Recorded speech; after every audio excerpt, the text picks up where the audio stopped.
guys, welcome to IMT Doctor. Today we are going to do something different. I just want to share my study plan for AMC MCQ examination. So when I started my preparation, I didn't have any idea about what to study and how to study for this exam.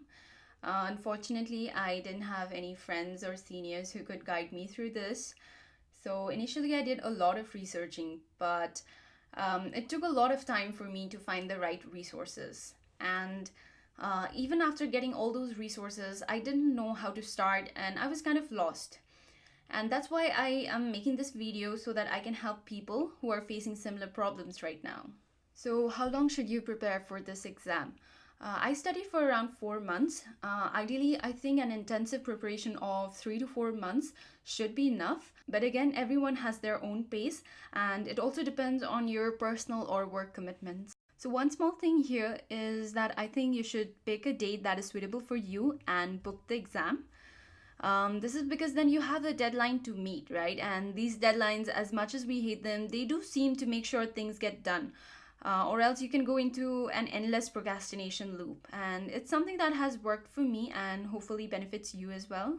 So now coming to study materials, these are the list of things that I study for this exam.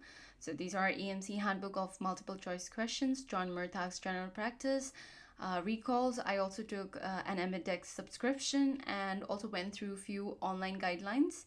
So I basically started with the handbook. This is the official book given by AMC. It consists of multiple choice questions and commentaries for each question. The problem with this book is that it's not updated and so we don't have the latest edition. So there might be certain questions where you need to do some research on your own from the latest guidelines. However, this book is very useful if you want to get oriented to the types of questions that will be asked in this exam. So when you're reading it for the first time, don't try to memorize everything, just read. Here, your goal is to just become familiar with the MCQ format and also understand what sort of questions are asked in the exam. And once you're done with this first reading, then you have to start it all over again. So this time, again, you don't have to memorize everything.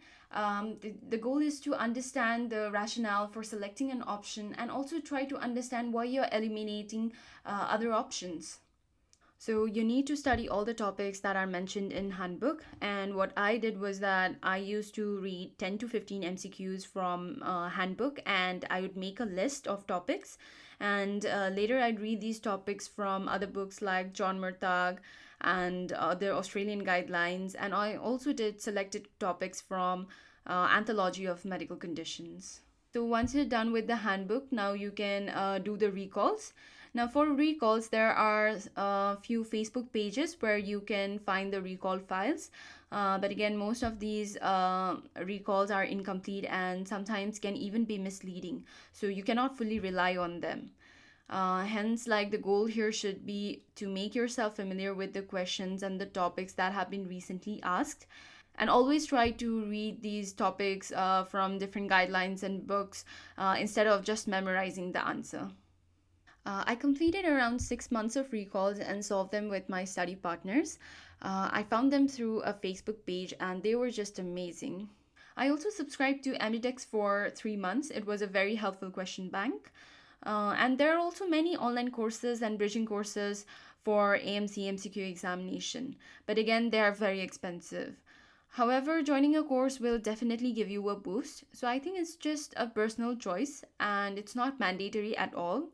I didn't join any course and still managed to pass this MCQ examination on my first attempt.